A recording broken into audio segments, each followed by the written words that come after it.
In order to explain linkage mapping, we'll be using an example of an octopus monster.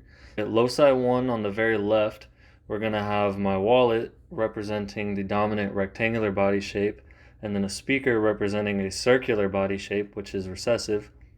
At loci 2 in the middle, which is 5 centimorgans away from loci 1, we're going to see that the recessive body color is going to be white, and then the dominant body color is going to be black. And then at loci 3, which is 10 centimorgans away, we see that the octopus's tentacle shape can either be short and stubby, which is represented by the screwdriver, or it can be long and lanky, which is represented by the wire. Here we can see all of the probabilities for all 8 types of gametes and the type of crossover event that they would have. So to determine the probability that we will have a double crossover gamete, we'll be using a square black stubby octopus as an example. The probability of the DCO event, or the double crossover event, is determined by the R1 times R2 times the coefficient of coincidence.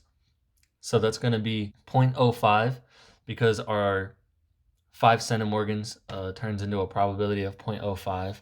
And then we'll have times 0.1 and times the coefficient of coincidence, which is 0.8. And that altogether is going to equal 0.004. That's the probability of the DCO event. To get either gamete, you would take that event, and since there's 2 possible gametes from this, you would divide it by 2, so that's just 0.002, and then you multiply that times 100% to see that the probability of a DCO gamete is 0.2%. Determine the probability of getting an SCO1 gamete, which is a single crossover at the first loci gamete. We'll be using a round white stubby octopus as an example. So the probability of an SCO1 event, single crossover 1 event, is going to be the R1 minus the DCO event. And so that's going to be 0.05 minus the DCO event that we just calculated, which was 0.004. And so that's going to equal 0.046.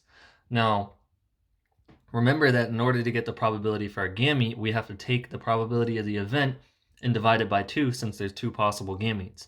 So we would have the probability of the SCO1 event over 2, which equals 0.046 divided by 2, which equals 0.023, and then multiplied by 100% would equal a 2.3% chance. So here we can see the parental cross that would be needed in order to make the zygous organism we had for our map.